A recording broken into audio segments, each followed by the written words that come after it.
వైసీపీలో ఆ కీలక నేత పార్టీ అధినేత జగన్ కి ఆప్తులు మాజీ మంత్రి ఒకప్పుడు ఆ జిల్లాలో ఆయన చెప్పిందే మాట చేసిందే చట్టం అయితే ఓడలు బళ్ళు బళ్ళు ఓడలు అవుతాయి అనటానికి ఆయన ఇప్పుడు ఒక ఎగ్జాంపుల్ గా మారారు. అధికారంలో ఉన్నప్పుడే జగన్ పక్కన పెట్టడం బుజ్జగింపులతో పార్టీలో నెట్టుకు రావటం ఇన్నాళ్ళు జరిగాయి. ఇక అధికారం కోల్పోయాక అసలు పట్టించుకోవటం లేదని జిల్లా నుంచే మఖం మార్చారు. ఇప్పుడు టీడీపీ అధినేత ఏపీ సీఎంతో సైతం కలిసే ఛాన్స్ ఇవ్వండి అంటూ రిక్వెస్ట్ చేయడం పరిస్థితులు రివర్స్ అయ్యాయంటానికి ఉదాహరణ.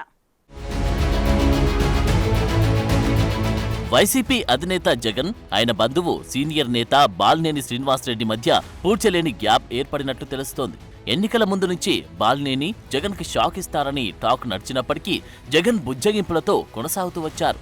గడిచిన ఎన్నికల్లో సైతం జగన్ తనదైన లెక్కలతో మాగుంటకు ఒంగోలు ఎంపీ అభ్యర్థిగా టికెట్ ఇవ్వకుండా చిత్తూరు జిల్లా నుంచి చెవిరెడ్డిని తీసుకొచ్చి పోటీ చేయించారు. దాన్ని మొదట్లో బాలినేని తీవ్రంగా వ్యతిరేకించినప్పటికీ చివరికి జగన్ నిర్ణయానికి తలొగ్గక తప్పలేదు. అదీకాక సీనియర్ అయిన బాలినేని మంత్రి పదవిని 2.5 ఏళ్లకే తీసేశారు జగన్. ఈ వ్యవహారాలన్నీ బాలినేనిని బాగా ఇబ్బంది పెట్టాయి. బాలినేని శ్రీనివాసరెడ్డి ఒంగోలు అసెంబ్లీ నియోజకవర్గం నుంచి వైసీపీ తరపున పోటీ చేశారు.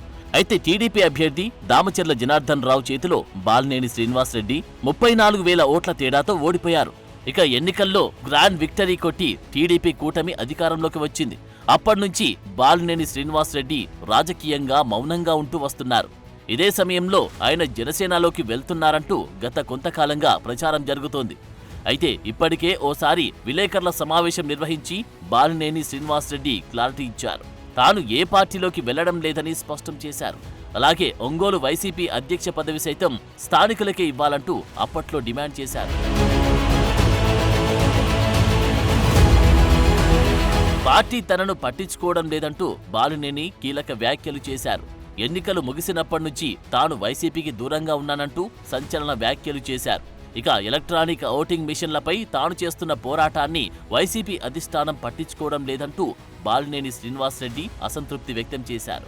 ఏదైనా చెబుతామంటే పార్టీలో ఎవరు వినే పరిస్థితి లేదన్నారు బాలినేని శ్రీనివాసరెడ్డి. వైసీపీ పట్టించుకున్నా లేకపోయినా ప్రజల కోసం తన పోరాటం ఆపనని బాలినేని స్పష్టం చేశారు.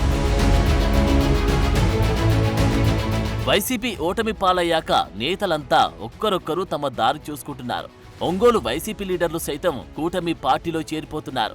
జిల్లాలో పార్టీకి పెద్ద దిక్కుగా ఉన్న బాలినేని జిల్లాకు దూరంగా ఉండడంతో పలువురు కార్పొరేటర్లు టీడీపీలో చేరారు. అందుకే భిన్నమైన వ్యూహాలతో రాజకీయం చేస్తున్నారు. తనకు ప్రాధాన్యత లేకపోతే ఎవరు పార్టీలో ఉండరని బహిరంగంగానే ఇండైరెక్ట్ గా సంకేతాలు ఇస్తూనే వస్తున్నారు. కానీ జగన్ వైపు నుంచి స్పందన రాకపోవడంతో ఇప్పుడు బాలినేని చూపు సైకిల్ వైపు మళ్లిందని జోరుగా చర్చ జరుగుతోంది.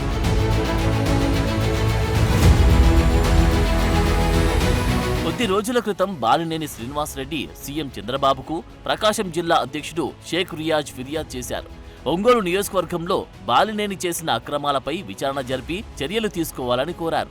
ఈ మేరకు సీఎం చంద్రబాబుకు వినతి పత్రం అందజేశారు. ఈ వ్యవహారం పొలిటికల్ వర్గాల్లో కూడా తీవ్ర చర్చనీయాంశంగా మారింది. ఈ క్రమంలోనే సీఎం చంద్రబాబుకి మాజీ మంత్రి బాలినేని శ్రీనివాసరెడ్డి లేఖ రాశారు. తనపై వచ్చిన ఆరోపణలపై విచారణ చేయించాలని కోరారు. ఒకసారి అవకాశమిస్తే చంద్రబాబును కలిసి చాలా నిజాలు చెబుతానంటూ లేఖలో స్పష్టం చేశారు. తాను మంత్రిగా ఉన్నప్పుడు చట్టవిరుద్ధమైన పనులు చేయలేదని, ఒంగోలు ఎమ్మెల్యే జనార్దన్, జనసేన పార్టీ జిల్లా అధ్యక్షులు రియాజ్ ఆరోపణల్లో నిజం లేదని లెటర్లో రాసుకొచ్చారు. ఇప్పుడున్న పరిస్థితుల్లో బాలినేనికి చంద్రబాబు కలిసే ఛాన్స్ ఇస్తారా? అదే జరిగితే పొలిటికల్ సీన్ మారిపోతుందని టాక్ మొదలైంది. జగన్ పై గుర్రుగా ఉన్న బాలినేని సైకిల్ గూటికి చేరితే వైసీపీ పరిస్థితి ఏంటన్న సంగతిపై చర్చ జరుగుతోంది.